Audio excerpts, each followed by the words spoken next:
Hi kids, Pastor Josh here. Sorry we can't meet in person today due to the weather, but I do have a story for you to keep you occupied until we can meet again. Now, I may have told this story before, I'm not sure, but it's an important one, so it's one I'd like you to hear again. Maybe discuss with your parents this time. Now, our story today is what we call a parable. It means it's a short little story with an important lesson attached to it. It was actually first told by Jesus. Jesus loved to teach in parables, because these little stories were perfect ways to make sure that people would understand the lessons he was trying to teach. So, in this story, our main characters are a father and his two sons. Now, the father owns a farm, not just any farm though. He owns this huge farm from probably as far as the eye can see. And the land, it's beautiful and it produces a lot of crops. So he is a wealthy man. And he has two sons. An older boy who likes working on the farm, sticks around, does everything his father says, and a younger son who hates living on the farm. He would do anything to go off somewhere else. He can't stand living on the farm. He can't stand farm work.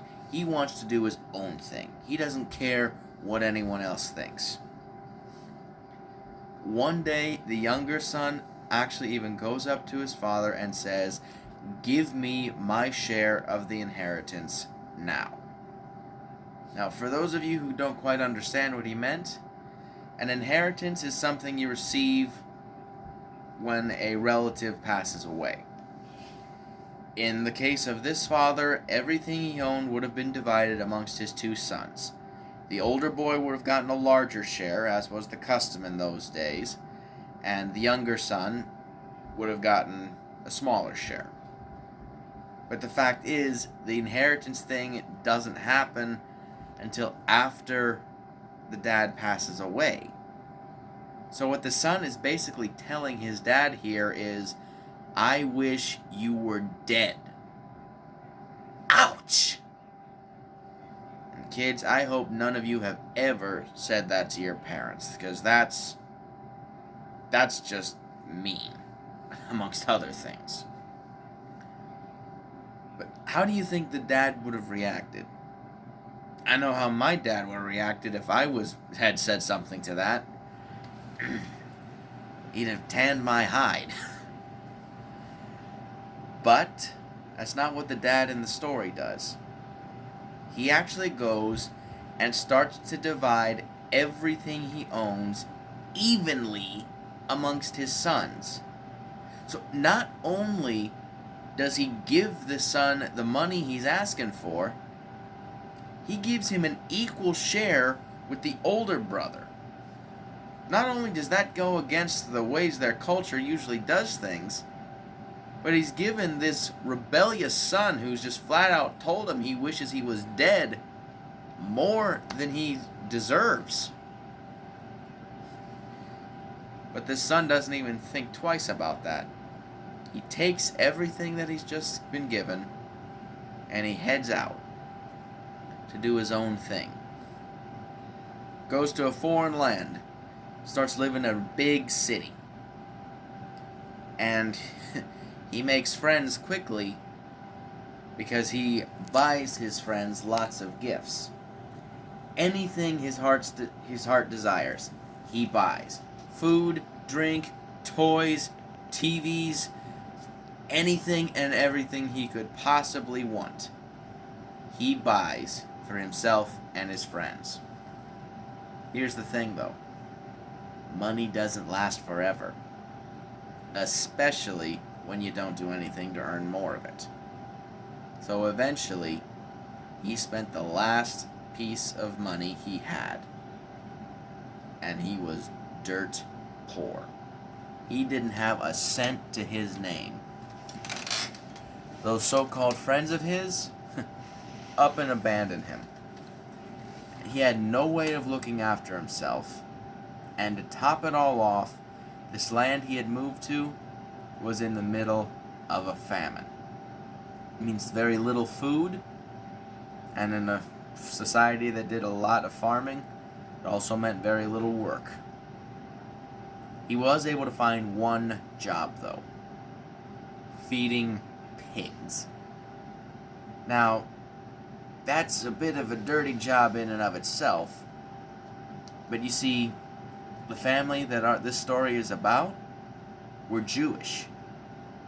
Jewish law says that they're not allowed to eat pig meat or even touch pigs. So this would have been an even dirtier job for him, having to deal with pigs like that. And as if that wasn't bad enough, he was so hungry that the pig's food actually started to look good and tasty to him. Have you ever seen pig slop before, kids? Blech! That's just gross. You gotta be pretty darn hungry if you're gonna be saying that slop looks good.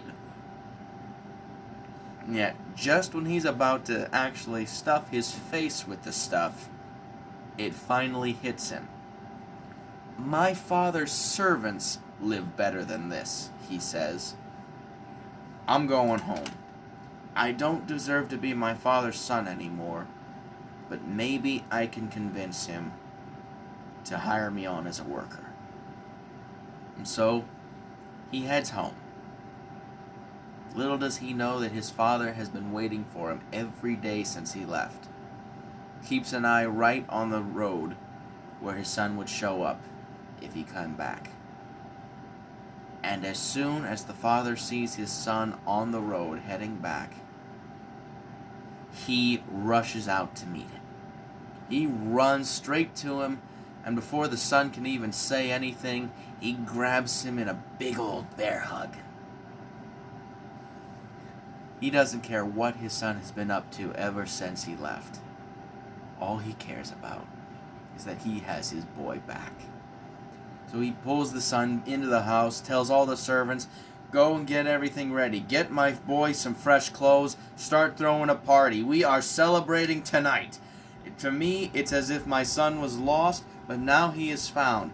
It's as if he was dead, but now he's been brought back to life. And they threw the biggest party that neck of the woods had ever seen.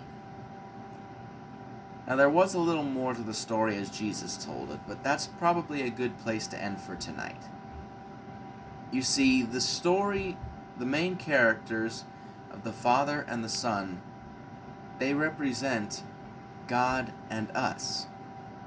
The Father in the story is God, who often has to put up with all the stuff that his Son puts him through. Meaning, just like how God has to deal with everything we put him through. There's not a single person in the world that hasn't at one point or another turned their back on God, just like the son left home with half of his father's inheritance. He was given what he didn't deserve, and he wasted it all. But when he came back, his father forgave him and made it as if he had never left in the first place.